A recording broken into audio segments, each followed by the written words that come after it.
My name is Peace Adewi. I'm a Nigerian.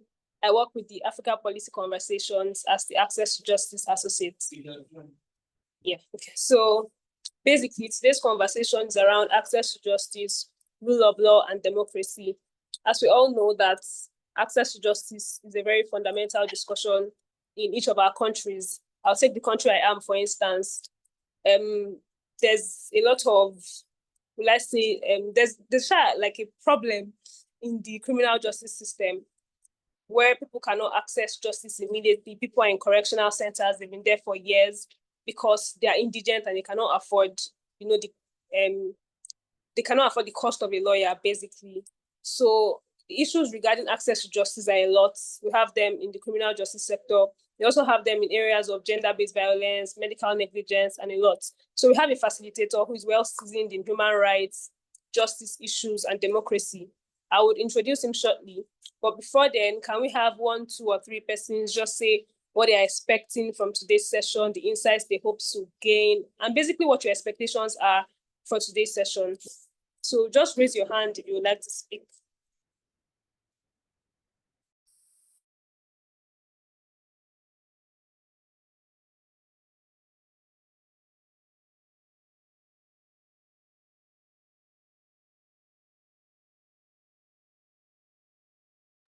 So we don't have expectations for today's session at all. If there are no expectations, then will you just say, okay, Jerry wants your name wrongly. Sorry, but you can go ahead, please. Good evening, everyone. I hope everyone is all okay. So I've been actually waiting for this meeting for so long because I've been having like a lot of challenges on one part. What it takes for people to make policies. So I would actually look forward to hearing you on how to make a policy and enact so that it can work. What do people actually do first for them to enact policies? What do they see? Who do they consult from? So I would love to know why it starts from before enacting a policy and how you conduct that and how that will carry on as you are going ahead. Thank you very much. Thank you very much, Williams. Thank you. Regarding policies, I'm sure our facilitator has like a whole lecture on that. So when he comes on board, you can reserve your questions till the end. But it's glad to know that you have like a lot of expectations regarding policies. This just says that you are ready to, create change in whatever country that you are, because at the root of change is, making policies and letting these policies actually work, like the making and then the implementation of these policies. So it's glad to know that you are ready to see a different thing in your country. You are ready for change. I'm very sure that once our facilitator comes on board, he's going to give you deeper answers regarding your questions. So is there any other person that has a question?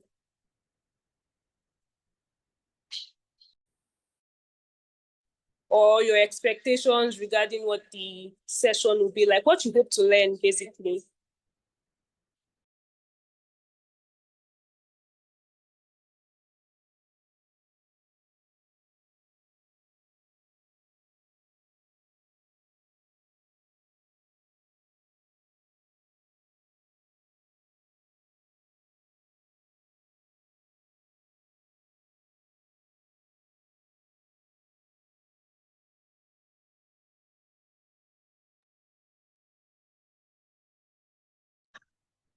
Okay, so Williams, are you still here?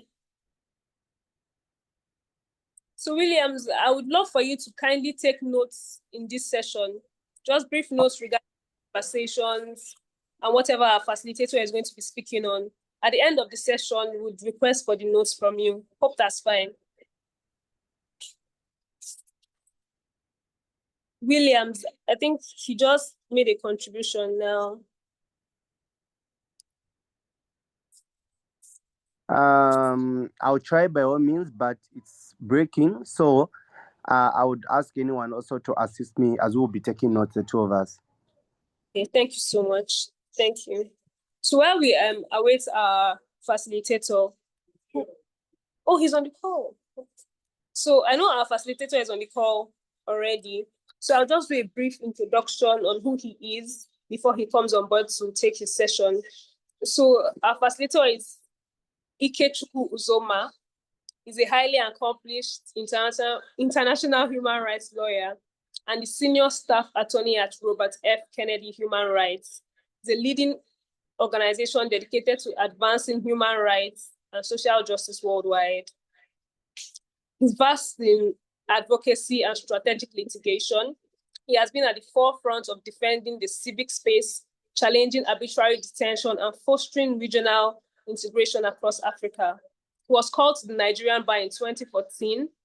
He has worked with the Nigerian National Assembly, the United Nations, and Open Society Foundations.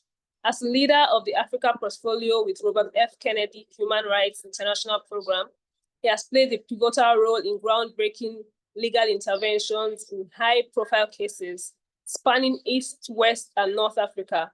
His leadership extends to spearheading the organization's engagement with African human rights system, where he actively champions reforms and institutional strengthening.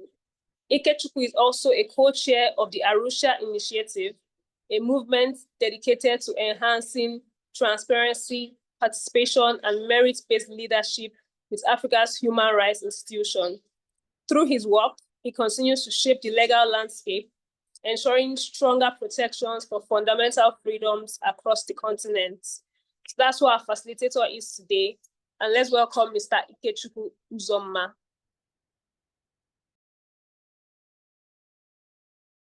Mr. Ikechukwu, you have the floor. Thank you so much, Peace. Thank you. I'm grateful. And could you please let me know? I know the session is supposed to run for an hour and 15 minutes. Could you please let me know how much time I have so that I'm conscious of that as we proceed? You have 40 minutes. Okay. All right. Is that inclusive of the question and answer session? No, it's not. Okay. Okay, fantastic. Thank you so much. Good afternoon, good evening, and good morning if there's anyone joining from the US. It's a pleasure to be here. My name is Ikechukwu Uzoma, as Peace so kindly introduced me. And you have my bio already, so I won't bore you with the details. And I'm grateful to the team here at Africa Policy Conversations for the invitation, and in particular to Gloria Ugande and my brother Obina Ozije for setting up the session. And what I hope to do in the next 40 minutes would be to introduce you to democracy, rule of law, and access to justice. This has been my work actively in the last decade, but even before that. And so I know more than I can share in 40 minutes. And so I will just introduce you all to these concepts, and we can talk about how they manifest in reality. Thank you again for answering the pre-session questions. I'll share some of my learnings from your responses. First of all, 100% of people who responded, I think there were about 11 people, are familiar with the focus concept. So you've heard about democracy before, you know what rule of law means broadly, you know what access to justice means broadly. That's fantastic.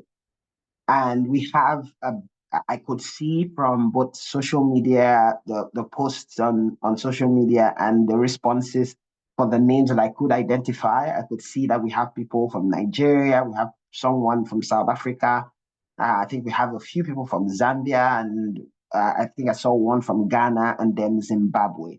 So it feels like a mix of Western and Southern Africa. I say this so that someone can let me know, oh, no, I'm from Central Africa or I'm from somewhere else, so that I also know to factor that in. I've worked in most of the regions in Africa, so but in terms of the scenarios I'm going to be sharing, I want to make sure that I understand where people are Okay, there's someone from Kenya. Fantastic. Thank you so much, Wanjiru. That's great. And then 85% of the responses highlighted corruption as the most significant challenge to democracy or to development in Africa. That is interesting. And so we'll get to that soon. So let's begin with definitions. Please feel free. I have the chat open. Feel free to send questions, comments in the chat. I'd really love for this to be as interactive as possible. And I know that's the desire also for the African Policy Conversations, our host, of course, because we also have conversations in your name.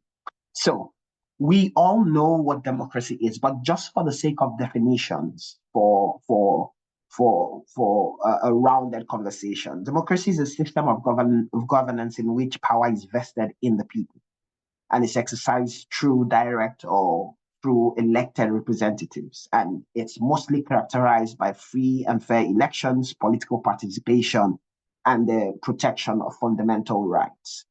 The classic definition of democracy is Abraham Lincoln's democracy of government of the people, for the people, and by the people. And then when we come to rule of law, one point I'd like to make at the outset is the fact that you can't actually divorce these concepts from each other. So in terms of philosophical structuring for our conversation, I'd like to say that democracy would be like the basis or the foundation or the rubric within which we try to interrogate the concepts of rule of law and of access to justice.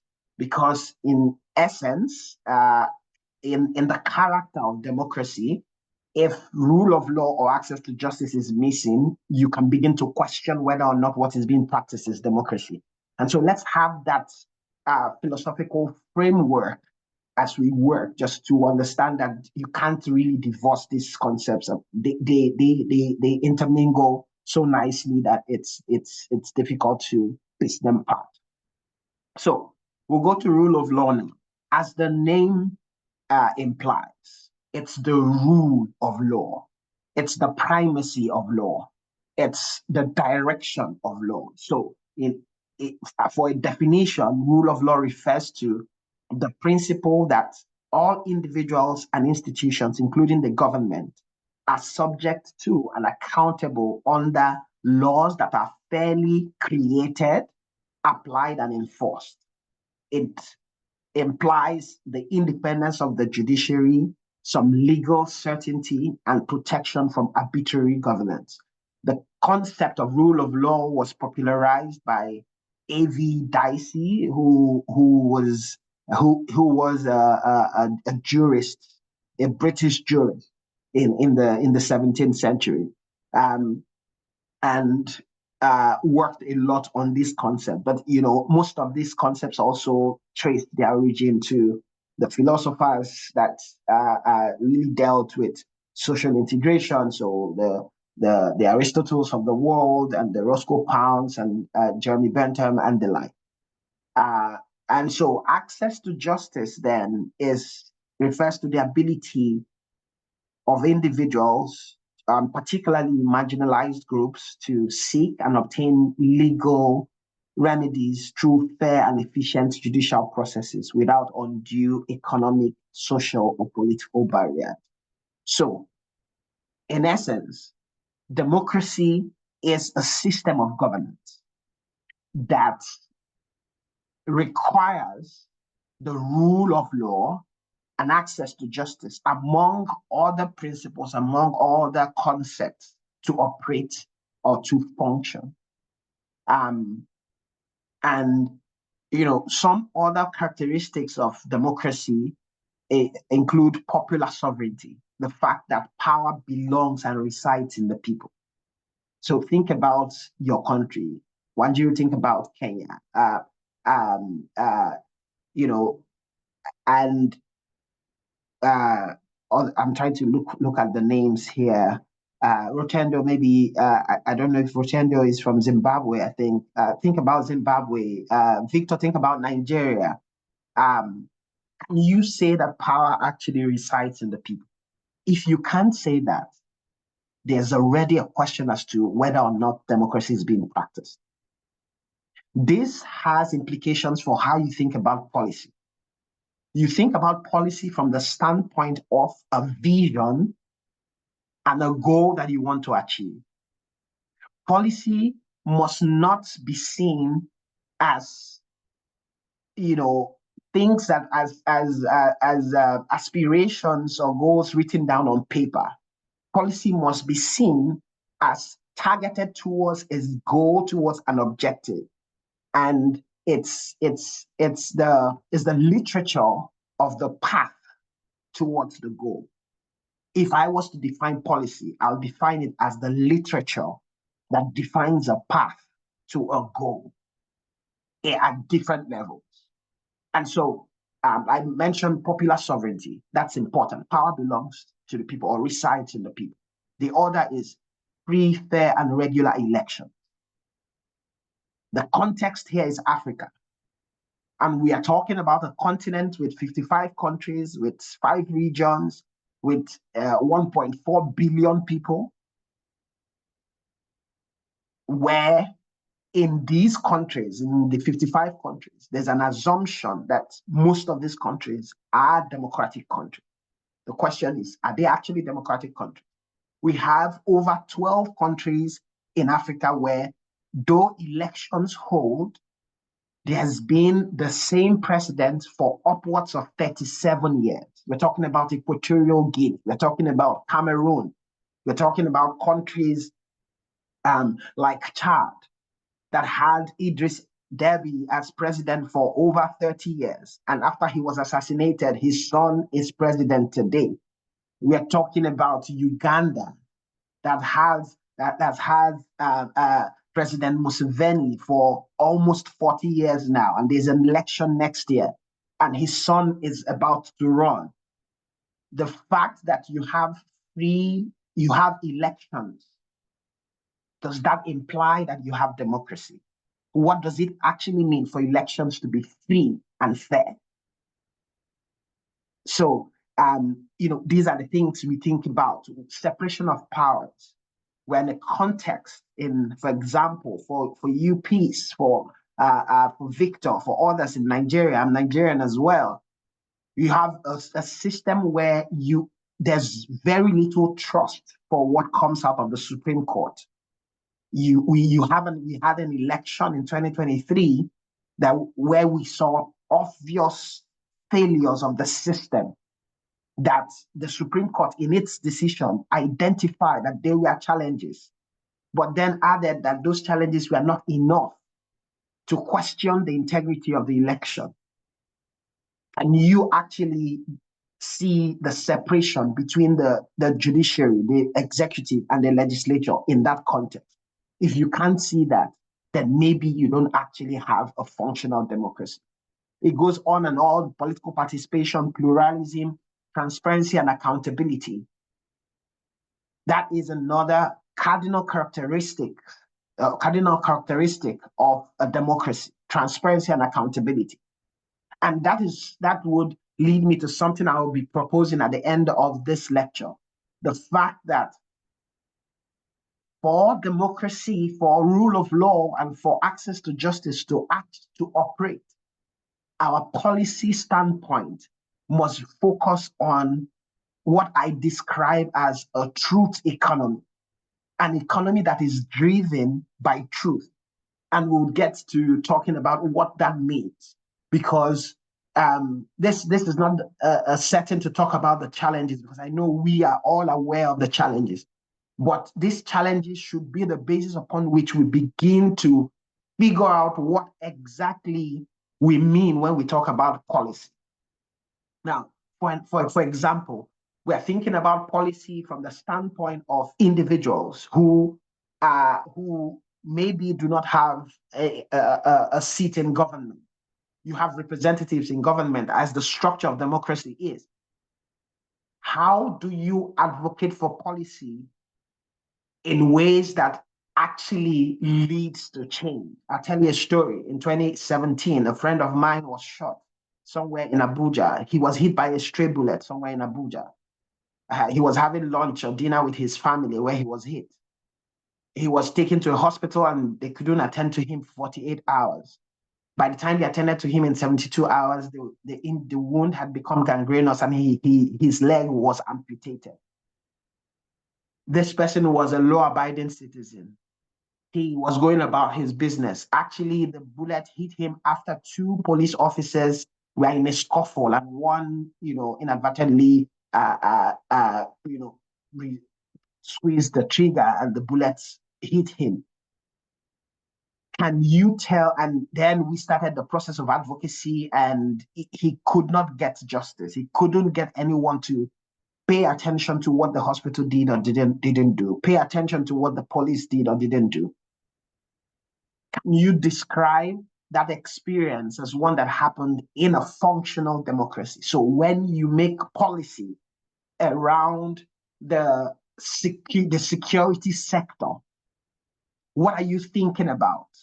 Are you thinking about just how to make sure that when cases get to the police, it's being addressed? Or are you thinking about the foundational issues that even militate against a functional police force? We'll get to some of those. Now, it's similar with the rule of law. Again, I'm giving you characteristics of these concepts. The rule of law, like I described, implies that there's equality before the law. The institutions and the individuals are equal before the law. The law sets the pace for development, for advancement. The law sets the pace for the activities or the actions of the actors in that context. So that when you think about a democracy, especially a constitutional democracy, the powers in the country that are exercised by elected officials must flow from the Constitution, must flow from the laws that are made by the legislature. You see why this is related to the separation of powers, which is a characteristic of democracy. Because if the legislature is disjointed from the people who they should represent, then the laws and policies they make would be at variance with the needs of the people. And that already sets up a challenge, a governmental challenge that reduces the power of the people and the ability of the people to govern themselves through elected representatives. Now, the other aspect of the rule of law is legal certainty. What is the law today in Zambia around starting a business? Is there certainty that an investment I make in South Africa today as a Nigerian will be protected? Is there certainty that the investment I make as a South African would not suffer expropriation tomorrow? Whether I'm a Black South African or a white South African, what determines the outcomes that I see in my operations? Can I actually be lynched in my own country? Do I have a right to live my life and lead my life the way I have deemed it fit? Those are legal certainty is a critical aspect of the rule of law. So that when something happens, like in Nigeria yesterday, the government, the president declared a state of emergency in a constituent unit, in a state that should be independent in a sense, if there was actually devolution of power, that should be independent from the center. When the president takes such steps and you see the military tanks rolling into the states, where do you go to find out if what the president has done is right, if he is being ruled by the law? So you have the lawmakers, you have the people who execute the law, and then you have the interpreters, the judiciary. Do you trust the judiciary to interpret the law appropriately? in ways that favors everyone and does not just favor a few. Now, characteristics of access to justice. You would also see equality and non-discrimination. You would always see the affordability of access to justice. Now, you have a senator of the Federal Republic of Nigeria who complained about sexual harassment and was suspended for 6 months. Not going into the content of whether or not rules were breached and all of that, but on the face of it, everyone in Nigeria, everyone who knows this story knows that you could face further attacks, further violations of your rights when you do complain about a crime, an alleged crime. If alleging a crime is a crime, and you say that anyone has access to justice, if it happens to less than the people that occupy less than 1% of the country, there are just 109 senators out of 250 million people. If someone cannot be protected at that level, then who can be protected? So when you think about policy, what are the headwinds that your policy construct may face, and how do you already prepare ahead of those? Legal representation is an important aspect of access to justice. If it costs an arm and a leg to obtain or to retain legal representation, can you say there's access to justice? How does legal aid work? Can you guarantee funding for legal aid to ensure that everyone has access to legal representation? We have protection of rights. And above all of this, we have access to information. And access to information is also ties to what I would like to propose at the end, the economy of truth, or the truth economy. Now, one key point I'd like you to take out of our discussion today is the fact that policy frameworks, and when I say policy frameworks, I mean the institutions or the source of policy, the platforms upon which policy is interrogated and implemented, the platform where policy is refined after an assessment must be context responsive. Policy frameworks must be context responsive. So, as we discuss democracy, rule of law, and access to justice from a policy standpoint, we must adopt at least a mental posture that inquires into what the concepts mean for and in Africa. We can't be talking about democracy, rule of law, and access to justice just by the definitions I gave you earlier that came from a former president of the United States, a British jurist, and some philosophers that lived in the 17th century in Europe or in America. Policy frameworks and the understanding of policy must be context responsive, not context dependent, but context responsive. Now, policy must also, the best of policies are proactive, they're not reactive. But what I mean by responsiveness, the responsiveness of policy frameworks is that it must address what the nuances are within the context and respond to the incentives and the setbacks within that context. So these concepts are useful to the extent, democracy, rule of law, they are useful to the extent that they resonate with the context and with respect to the nuances that define the context. Therefore, I propose a slightly different topic and ask that we focus on African democracy, African rule of law, and African justice, African access to justice. And this is different from democracy, rule of law, and access to justice in Africa. I'm thinking about homegrown understanding of democracy, access to justice, and rule of law. And this is a good perspective to also have in terms of policy development. Now, we have a lot of principles, pre-colonial principles in Africa that reflect democracy, that reflect access to justice, that reflect rule of law. For those of you from Southern Africa, we know the Ubuntu principle, the fact that I am because we are, the sense that the individual rights, or where your rights stop as individuals, is where someone else's rights begin.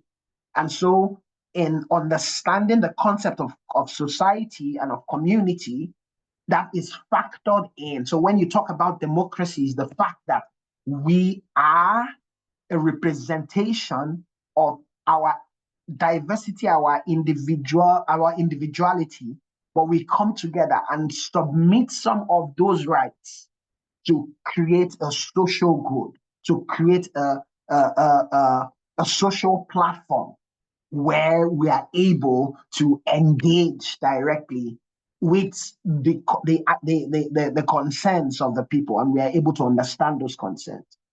In West Africa, there was that concept of palaver, and now we use it in different ways, but it was actually a framework where the elders and community members came together to discuss concerns of the community. And also, we had the certain precedents in the past. I think Julius Nyerere's definition of democracy, or description of democracy, is one I like to always go back to. And it says that democracy is not just about elections, but about participation, accountability, and social justice.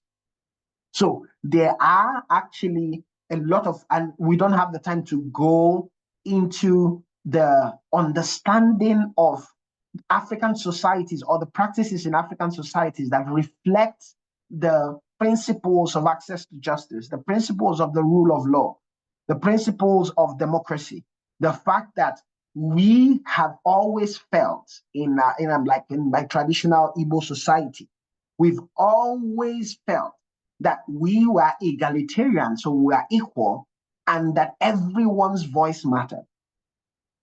So these principles have foundations in what are the traditional, regional, and the pre-colonial understandings of how we ran our society.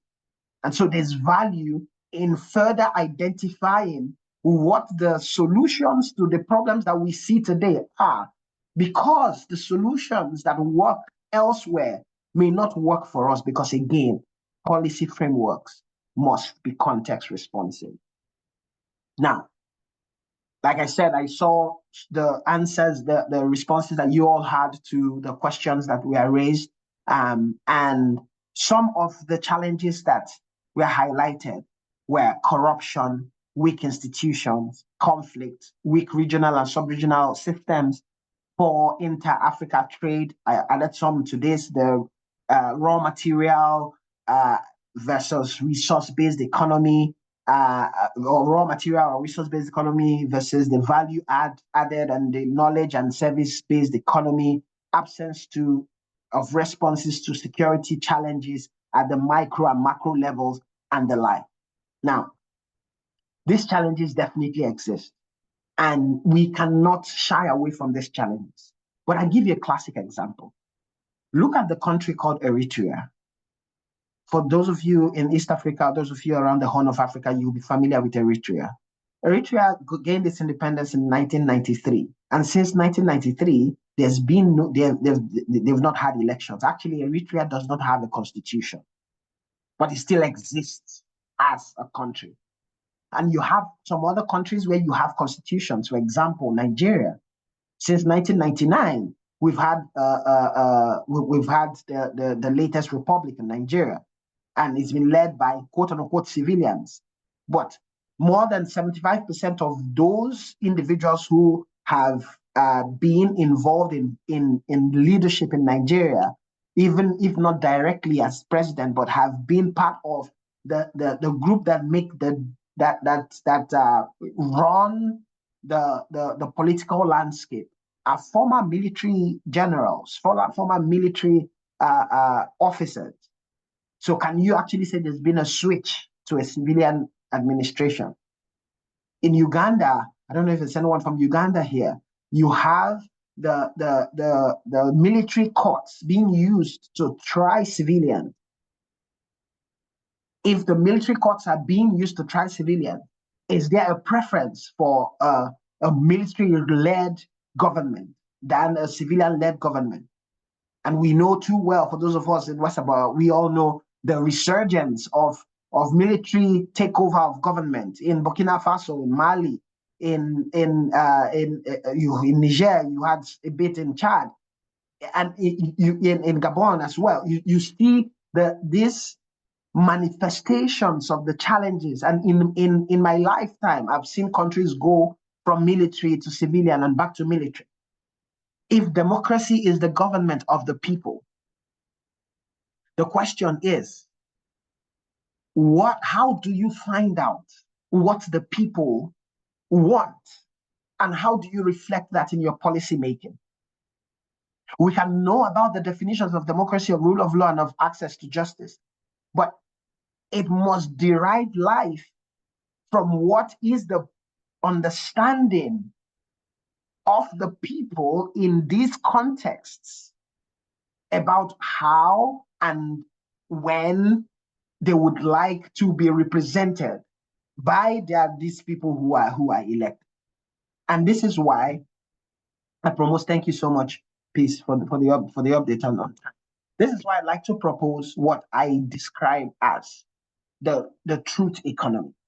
I believe strongly that the best of policies that sees us on the path to change in Africa must be built on truth, transparency, and accountability of leadership and in the system is what would determine whether or not we are able to understand the fullness of the challenges and begin to apply our policy minds and hearts towards solutions. Now, there is that discussion about moral relativism and moral absolutism, and the fact that things cannot be, everyone's voice has to matter, and people see things differently. And my response to that is that facts may differ, but any society that does not invest in identifying processes for building out a system for objectively determining what the truth is about things would not succeed in implementing or operating a democracy. This applies to history. What do we do with history?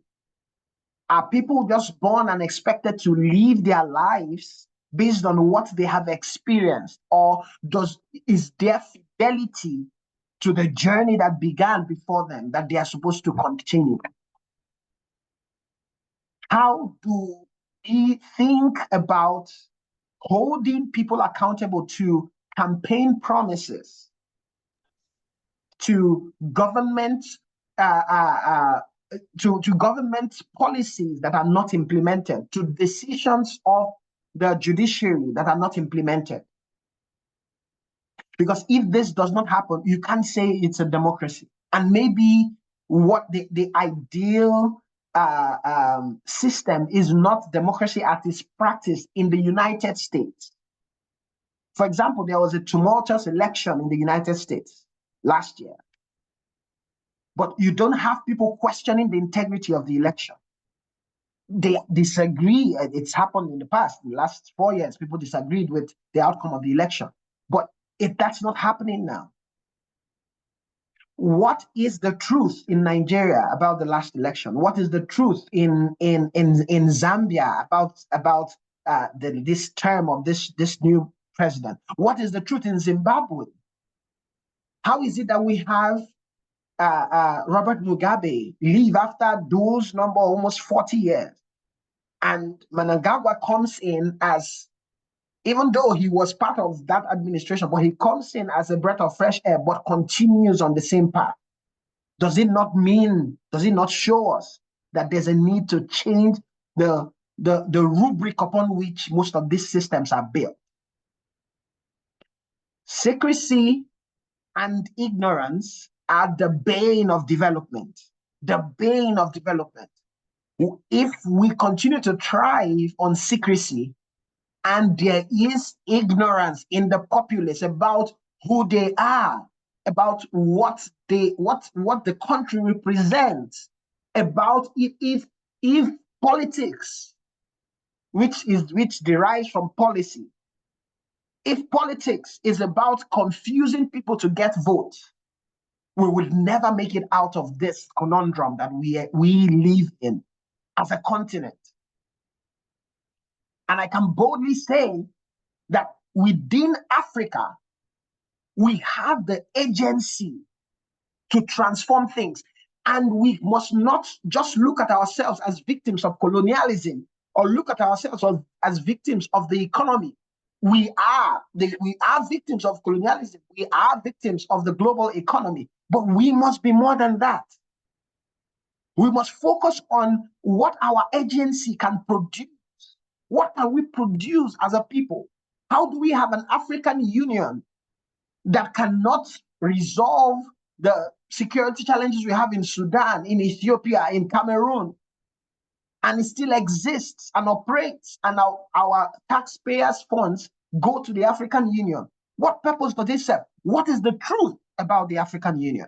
What is the truth about our countries? What is the truth about our lives? If we cannot tell the truth, we would not succeed in getting out of this conundrum we find ourselves in. A system that doesn't teach history or distorts history or demonizes the truth about history cannot succeed. Truth cannot be a subjective concept. Facts may vary, I've made this point, but the truth must be constant. A country where the legislature is not a check or a balance, but a rubber stamp to what the executive does, would not succeed. So when you see that, you already know what your policy choices should look like. In a democracy, and I'm beginning to wrap up now, because I know, okay, I think I have 3 more minutes.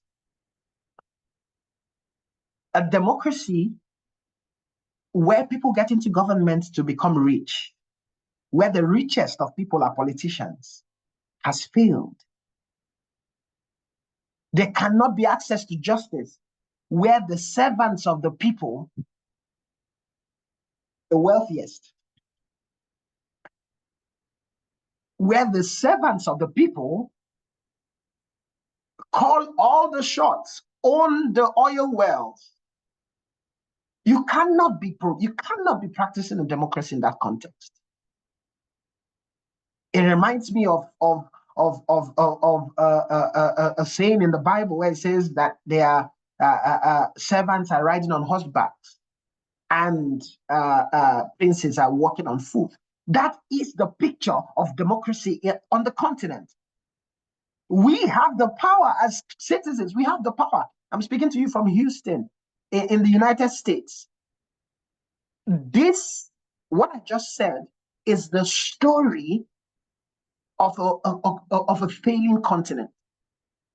The fact that I cannot, of course, I could help it. I could make decisions. I could return home. I could have stayed back in Nigeria. But the fact that at some point in my life, there was a sense that getting education outside Nigeria was the best thing for me is a signal that there is a problem. There's a big problem around what we deal, or around how we think about ourselves and how we think about our agency.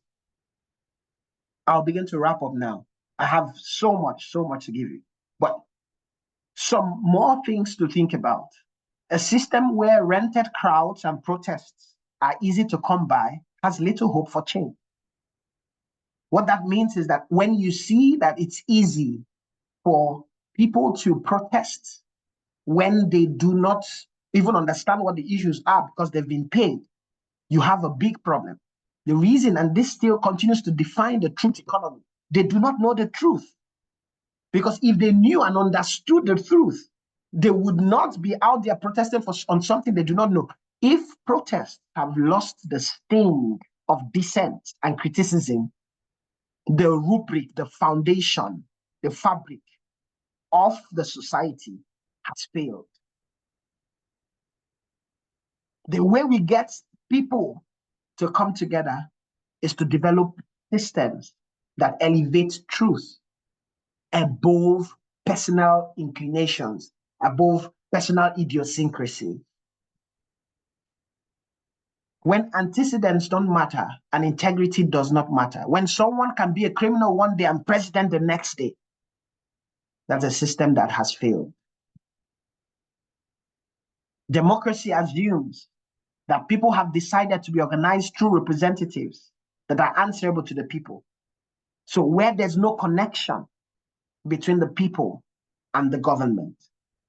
Today, with all that's going on in the US, you have the senators going back to their districts and their constituencies to have town hall meetings. When last was there a town hall meeting in your constituency?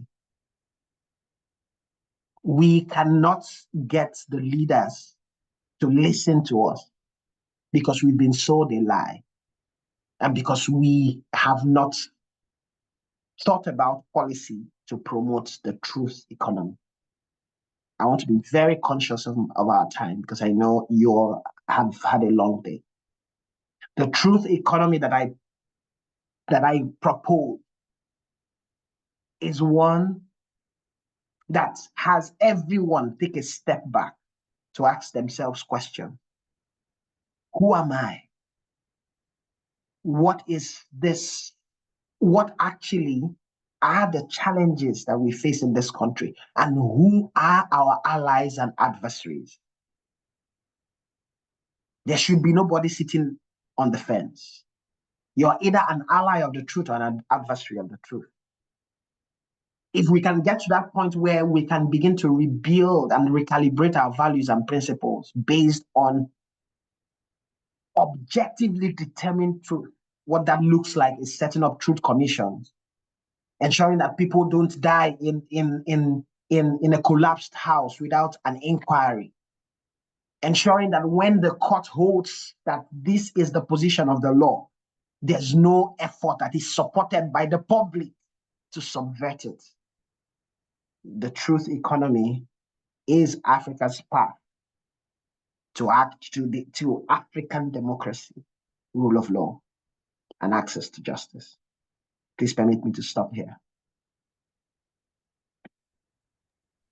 Thank you so much, Mr. Ikechukwu. That was a very insightful conversation, from the definitions to the theory of truth, and everything you spoke about was a very insightful conversation. I would say I learned a lot.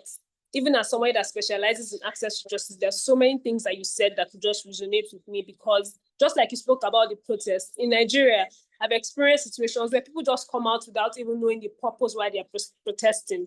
They are protesting for, there was a protest I participated in, was for the release of a journalist. And then we had so many people that did not even know who the journalist was, that just came there because they saw a crowd of people gathering.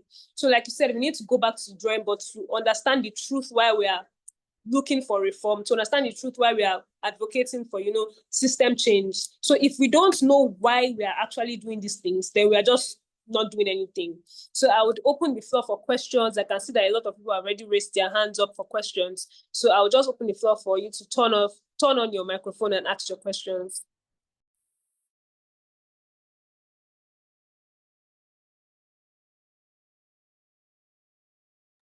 Oh, sorry. Yeah, I see there's a question in the chat. Oh, okay, there's a question in the chat. Yeah, from Alina Theory. Encourage the youth to take part in politics, policy formulation, and governance. Yeah. So let me just say briefly that this is not an issue for the youth. This is an issue for everyone. And it may be, I'm not a prophet of doom. I actually believe that I have a very positive outlook to life. But it may well be that in abdication of the truth, we may have lost so many generations. So the best way to engage is to start early. I don't particularly believe in the down up understanding of change and the fact that change begins with you, and if you do things but if you do things the right way, then maybe one day there will be change. That is not, there's no pathway, because you could be the only righteous person in a 200 million context. So beyond what you do, influence is the most important thing. So anyone who wants to get involved in politics is not about elective position or elective office. Politics is about influence. Politics is about policy. So I would say grow your influence. After you're done dancing on TikTok, post something also that encourages someone to know their rights, that grows awareness. Do something more than just informing your own personal action. If we have people growing their sphere of influence qualitatively, we are able to begin the process of relaying the foundation based on truth. Being willing to take responsibility and to apologize and to alter your position after an objective, the truth is presented to you, is also important. We must not be fanatical politicians or members of political parties. We must retain the space for critical thinking and for the good of the country. There's a politician in Nigeria that said that he traveled abroad and someone told him, this is the problem I think you guys have in your country. You are all wealthy, but the country is poor. So go back and make your country wealthy. Let's make our countries wealthy. Let's not just think about how we become wealthy and think that the wealth of the country is an overflow of individual wealth. No. It should be the other way around. Let's build out the public good. So contribute to the public good. Do more every day. Stretch a bit more every day. Ensure that you're growing your sphere of influence. That is the way to get involved in policy making, so that when the opportunity presents itself for you to be in elective office or for you to be in a place of authority, you already have the experience of leadership that will be required at that level. So that's what I would say to that question. I see a few hands up. Please, would you like me to call people, or do you want to? Victor would ask this question now. Okay, thank you very much for your time, Mr. Ikechukwu. I don't know if that was the right pronunciation. That was a very powerful one. You know, I was going to ask, and I was going to mention the two most recent cases in Nigeria that you mentioned the other time. The one in the last 24 hours about the president suspending a governor for 6 months, which many said that it is unconstitutional. Same way it was difficult for a senator to yet get hearing for our claims, instead got suspended. In fact, there's currently a legal battle in Nigeria, in one of the states in Nigeria, where the councillors and the chairmen defied the governor's shutdown order not to resume at various councils. Well, I'm not a legal person, I'm an engineer and data scientist. However, I know that in tech, there are laws and there are ethical guide for innovation. So my question now is that, how do we advocate for policies in this case, rule of law, that promotes a cohesive system, especially when it's even disjointed at the top level? Thank you. Yeah, that is a fantastic question. And that really is the problem that we have. Because in Nigeria in particular, unfortunately, the judiciary has lost there's a trust deficit. Generally, there's a trust deficit of government, but up until the last few years, there was still hope in the judiciary. That does not exist anymore. So the question is, how do you even access justice? And the most realistic response I have is that it's going to take time, but that the time must be spent in rethinking how we got here. So we must tell ourselves the truth about how we got here and ensure that we do it differently. And unfortunately, it may take a generation. The reason I say this is because, as you know, the judges of the Supreme Court or justices generally don't have terms. They only retire, I think, at age 70. So it's going to take a long time for new people to get in there. And I assure you that if people are being sworn in today, they may not be different from the people who are there. So it's a long haul. We have a long way to go. However, citizens must begin to organize themselves to send signals to government. If people begin to reject handouts from government, I read a story of the fact that one a representative in a state showed up at an event that was supposed to be like a town hall, and people had prepared questions. But when this representative came, he handed out money to people immediately he got there. And people who had questions before he came were now defending this representative when other people asked their questions. That cannot happen.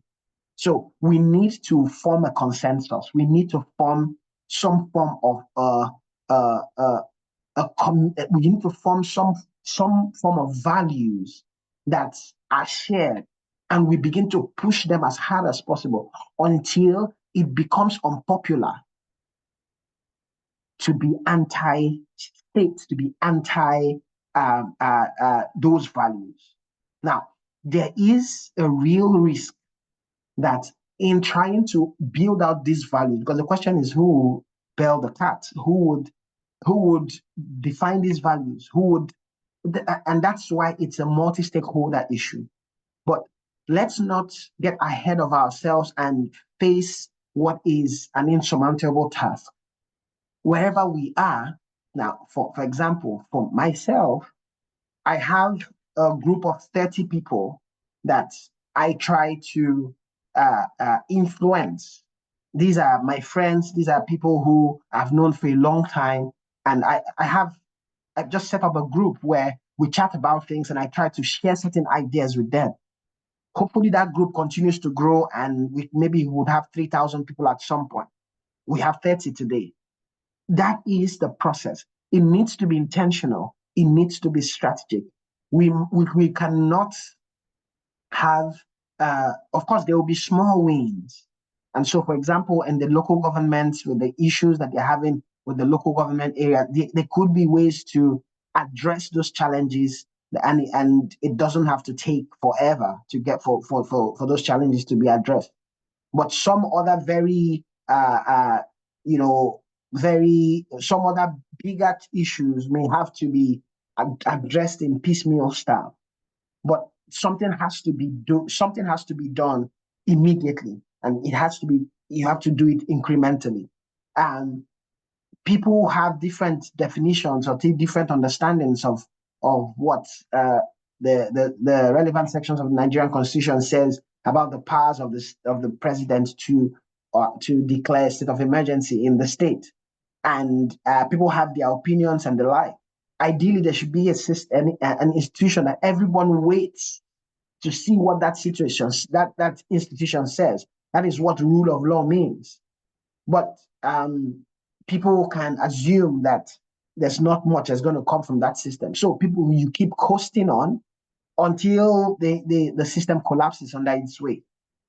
So my answer to you is that if that is the real challenge, but let that challenge keep us up every morning. Let that challenge make us think about what opportunities present themselves and how to use our strengths to make the best of those opportunities.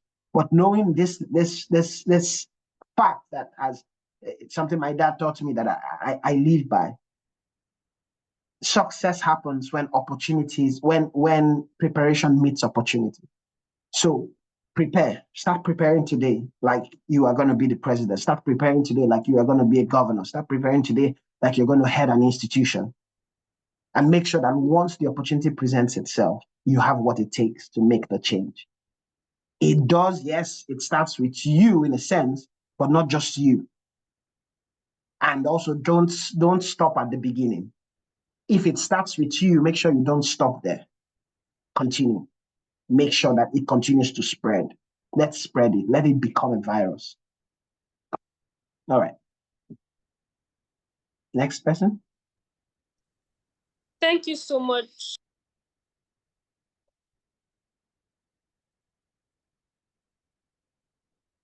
I think we lost Peace. So let me just ask. Okay, Tenyo, you can have your questions. Okay, hi. Thank you so much for your talk. In the interest of time, I had two questions, but you can address whichever one that you feel. So we know that there are a lack of transparency and accountability in existing democratic systems within the continent. So how can we actually implement these integral traits within these existing systems? How can we actually get leaders to be more transparent and accountable to therein align their systems with those values? And then my second question was, what are your viewpoints of implementing democratic values in African countries with non-democratic systems, such as Islamic republics? Thank you. Thank you. Thank you, Tanel. Tanel, where do you live? I'm originally from Hawaii, but I live in Berlin. Okay. All right. Thank you. I actually lived in Berlin for 2 years. Oh, wow. So I'll take your question, but maybe let me take one more. Philip. Okay, yeah. Good evening, everyone. Thank you, sir, for your brilliant presentation. I don't know if you can hear me. Yes. Can you hear me? All right. Yes. That's fine. So mine is more like it's a question, but kind of like a contribution. Or basically, I'm asking like for your advice on what I want. Based on what you've said, as far as it comes to the fact that Africa, when it comes to rule of law in Africa, it is basically an uphill battle that we are losing. And it is because there is no integrity. And I really loved your vision of the truth economy, which could really be the way forward if we actually tell ourselves the truth of where we are in Africa and why our systems doesn't work. It may pass the way open.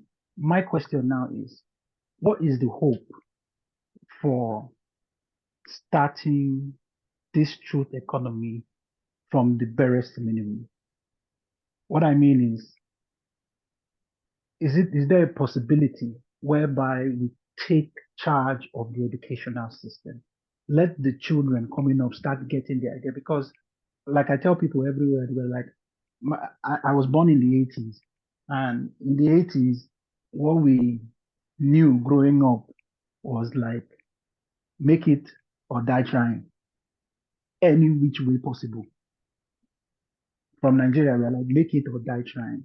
And if you look at the generation of Nigerians, my generation of Nigerians who were born in the 80s through early 90s, we are top tiers in the area of inventing things, music, in the music industry, the acting industry. We are going up because we came up with them. That was the mentality we were told when we were growing up. We were told, look, don't be poor. Don't what's that? Najano, they carry last. You understand? And we built that mentality to the fact that because from an early age, we were embedded with the fact that you can't fail. You can't fail. Failure is not an option. So what is the way in which we can reinvent this teachings into the children of today to ensure that they know that, look, integrity is everything. Integrity is what makes you stand a chance to live forever in the minds of people. So that when they come and they get into power and they seek this power, they stand for integrity and move forward. Thank you. That's basically my question. All right. Thanks. Let me start with Kenel's question. Transparency and accountability. I think that is, if we can get transparency and accountability right, we can get democracy right. We can get access to justice right. We can get rule of law right. We can actually, because that is what the truth economy is. I spent my career working on freedom of information or access to information in Nigeria. I did my final year research work on access to information. And the principles of access to information derives from the constitutional provision in most African countries, in the constitutions of most African countries, that the citizens have a right to participate in their government. And that is, of course, a rubric, is an underpinning of democracy. And so the way to participate in government, you can't participate in government except you know what's going on in government, or you know you have the facts, you have the data. I know you all will be talking about data at some point, but people would say data is king, data is queen, information is how you are able to determine what the truth is, right? So there are legal systems in most African countries. I think about 34 African countries have access to information laws. I worked on the Nigerian law. I think also the South African law is well established. And you have access to information laws. You have access to information standards that were established by the African Commission on Human and People's Rights, which is the regional mechanism or the regional human rights institution on the continent that has laid down the principles for access to information. Now, these rights are enforceable, but they are enforceable before or within the systems also that unfortunately have been co-opted or have been infiltrated by the government or by these actors that unfortunately do not favor the proper operation of governance. So you don't have independent institutions. However, we must continue to push these existing structures. For example, in a country where there is a process for you to request information from the government, the way access to information works is that there are classes of information that should be proactively disclosed to the people. So government websites, through publications and the like, there are classes of information that should be proactively disclosed. But that means that citizens don't need to request that government publishes or releases those classes of information. They should be released. Anything that is related to public services, public functions, or the use of public funds, the health and the performance of government employees, the details of elections to the polling booths. All these are classes of information that should be proactively disclosed. That supports transparency and supports accountability. But when people do not know about the systems, and when the systems are not implemented or are not operated ideally, you have problems. But where these systems exist, we must try to use them, and not fail for want of trying. Where they don't exist, we must begin to advocate to get these systems in. And one way to understand or to identify policy positions or policy goals that may be useful is to pay attention to what happens in other countries, in other spheres. But in crafting the policies, remember the cardinal suggestion I made today: the policy frameworks must be context responsive. So they may be influenced by what you learn from Berlin or from the US or from the UK, wherever, or from another country in Africa, but they must be context responsive. And so the best policymaker is one that understands context and can apply that understanding to policy development. The other question about how we interact with autocratic and authoritarian regimes, and in these countries that are closed, it's difficult. It's not a one-size-fits-all. It's difficult to interact with some of these countries. There are countries, because of the work I've done, I can't travel to on the continent. There are countries that my organization will be blacklisted in and stuff like that. But there are people in those countries that are still pushing. So how do we support them? The best way to keep working in such contexts is to figure out what the people in those countries really need, what they say their priorities are, and to support them somehow. We must make the best of artificial intelligence, make the best of technology, make the best of all the innovative ways of advocacy, because most of these countries still attend conferences abroad. Most of these governments have received aid from Western countries or from other countries within the continent. Most of them receive aid from the African Development Bank. If we can't get to the States, can we get to these pressure points? Can we assess and do the power mapping and develop strategy that way, policy advocacy strategy that way, so that if the African Development Bank is given, I don't know, Tanzania X amount of money, can they add conditions that ensures that the access to information is respected? That's the way to think about it. If you cannot have the direct engagement because of the context within the country, are there other levers that you can pull outside the country? So I hope that helps. And then, Philip, your question about hope. The hope deficit is, I actually had it in my notes, but the hope deficit on the continent, I describe as the shovel that covers the grave in which the dreams and aspirations of a continent has been buried. Hope deficit is the shovel that covers the grave. That is the end. Where there is hope deficit, if we cannot if we cannot generate hope, it's done. So we must keep our hope alive. And I agree with you, engagement with the younger people, doing something yourself, at just pushing as much as you can. Find out a way to keep your hope alive. There are people who do not want you to have hope. Now, I talk about Nigeria a lot, obviously, because I'm Nigerian.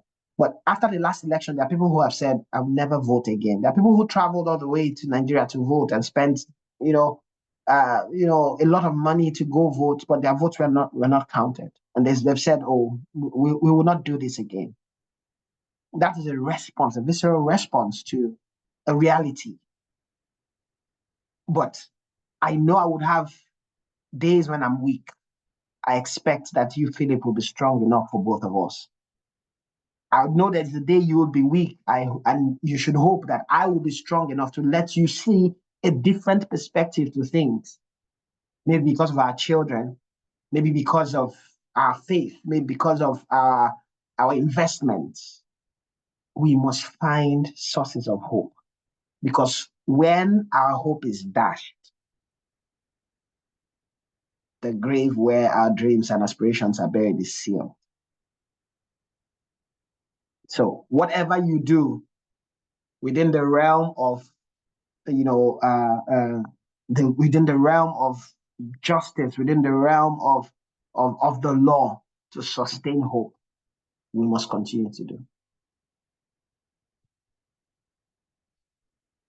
Hadassah, you have a question when you say about the problem. Yeah, the Kenyan, the Gen Z. Yeah, I agree with you. I agree with you. I struggled with that Gen Z thing. I was like, how did this happen? You know, and that's one other thing I'd like to share for everyone. Pay attention to the way the media is being weaponized in a sense, and push back if you can. You know, in Nigeria, we've had governments that are irresponsible around security. So you have things happen and the media reports that unknown gunmen have done X, bandits have done Y, terrorists have done this, armed robbers have done that. My question is, where did we develop the lexicon around the different types of groups and gangs that when something happens, everyone describes it uniformly as being done by a certain group? And we never were told the day that we decided that criminals would be called unknown gunmen. What is that? Why do you live in a context where people can own guns and have guns and use guns and yet remain unknown? What's the difference between a bandit and a terrorist? Now, this is the same way they said, oh, the Gen Z protest, to infantilize it, to make it look like it's, oh, just a section of the, but it actually is a general thing. So we must be active in questioning things, never take things any value. Let's dig deeper and ensure that what tribes is the truth economy. So I agree with that point you made, Hadassah, on Kenya. What can be done to reduce executive interference with judiciary when promoting functional relationship with the two branches? The functional relationship is just in terms of the fact that the judiciary needs to be paid. People in the judiciary need to be paid, and they are in many democracies to ensure that the executive does not use the salaries of the judiciary as a basis to curry favors. But for goodness sake, the executive must stay away from the judiciary, and the judiciary must stay away from the executive. The practice of judges attending parties thrown by ministers and vice versa, it's a travesty. It shouldn't be. It shouldn't be. The judiciary should be comfortable in doing their work. They should be very comfortable in doing their work without the influence of the executive. And so when you see things like that, where the lines are being blurred, we also need to do something about it. We need to do something about it. So I would say it's better that there's less of a relationship and people and the judiciary lives up to his expectation. But I do appreciate the coinage of functional relationship, because there should be a functional. They are arms of the same government. Okay, I see pieces is calling the time. So it's been a pleasure speaking with you all, and I'd like to leave you with something you can do today to support the work around Africa's development. I'm going to share a link. You all can see it, and I'd ask that you just click that link.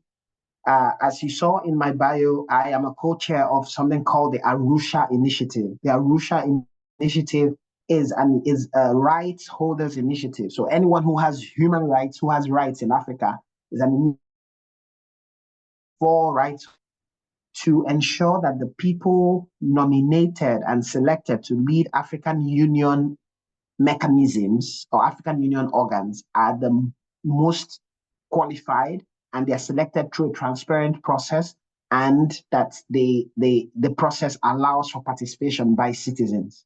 This came out of my work, over 10 years work now, and our work as Robert F. Kennedy Human Rights, also to support African organizations and even the mechanisms themselves to protect human rights broadly. And so the initiative works to inform people about what these mechanisms are. Because I know if I ask the question now, most of you will not know what the human rights mechanisms in Africa are, but they exist and they can be useful for advocacy. So we are providing awareness, and we are also ensuring that when these nomination processes are ongoing, we can insert ourselves to ensure that the best people are selected. We have about 350 members presently scattered around the continent. We have most of our members now are from East Africa, and I hope that begins to change from this group. So I'd encourage everyone to please sign up if you really want us to begin to work on change. If you're asking the question, what can I do today? Clicking that link and completing the form is one thing you can do today, definitely. That begins to support the work that we are doing and can get you on board to also lead change wherever you are. So please do sign in if you can. I'll also share the link with the organizers, so that in case you're not able to sign up now, you can sign up later. You can also follow us on X to get updated with what we are doing. So thank you so much for having. I've loved this conversation. I assure you, I could keep talking for 2 days on these issues.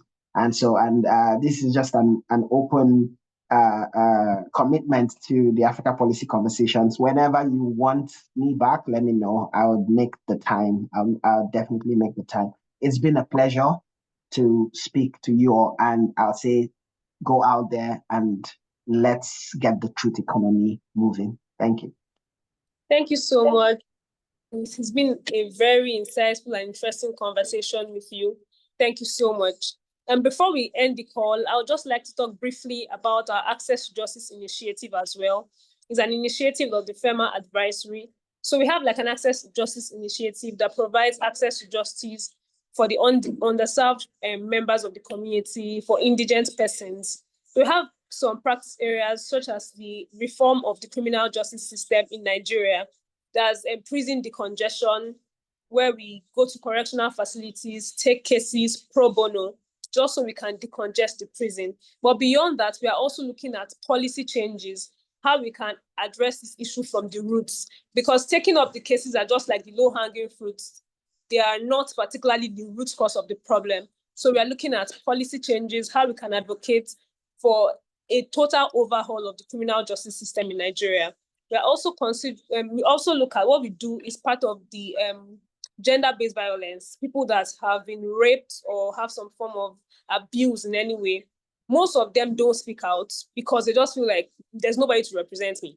So we are taking on cases like that as well. If you've maybe been raped or you know somebody that has been raped or something, we have provision for access to justice. Also, our initiatives include the Access to Justice Fund, where we have like a funding structure for pro bono lawyers, because we have realized that most of the challenges why lawyers don't want to do pro bono work is basically funding. A lot of them are interested in it. A lot of them want to do it, but they don't have the funds for it. So we're looking at it. We have a fund structure already where we've gotten some donations, and we're also open to, partnerships from other organizations. We have the fund where we just give them filing fees, transportation costs, and resources basically to take on these cases. Also, we have the Access to Justice Mentorship Program, where we mentor persons that want to take on access to justice certificate. I won't say a full-time role, but they are passionate about access to justice. So we bring, human rights persons in Nigeria to mentor them when they have classes and they just have someone they can look up to in the field. Those are part of our initiatives at the FEMA Advisory, which is in collaboration with AFPC, of course. So that's basically our Access to Justice initiative. Also, we're looking at medical negligence. In Nigeria, where I am, there's so much on medical negligence, and people you hardly even go to court and then you see that, these people are seeking redress for some kind of hurt because their family member died due to medical negligence or something. So this is an area where people just die due to medical negligence and then nobody says anything. So for our Access to Justice initiative, we are taking on cases like this, creating awareness that if you know someone that is a victim of medical negligence, or you yourself has been a victim, we are able to provide access to justice for you. You don't have to stay in silence. So this is just our commitment to change. Like you said, we all have to do. It's not a Gen Z thing, it's everybody. So we're all coming together. We had a recent stakeholder roundtable on access to justice in Abuja, in Nigeria, where we brought stakeholders together, members of the government, CSOs, correctional officers, to just have conversations around how we can improve the access to the justice system in Nigeria, what we can begin to do now.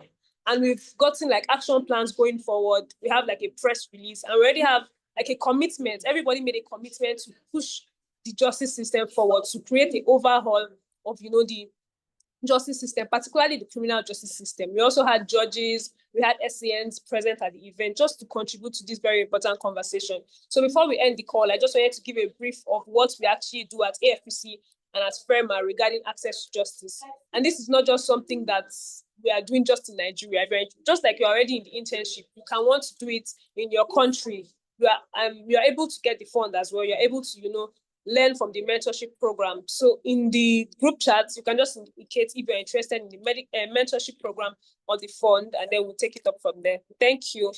Thank you so much for joining this session. It's been very good. And to our facilitator, we are very grateful to have you on the call. It's been over an hour, and you have been very helpful in answering our questions and just giving us insights around rule of law, democracy, and access to justice. Thank you all so much. So we can end the call now. Thank you. Thank you. Thank you. Thank you.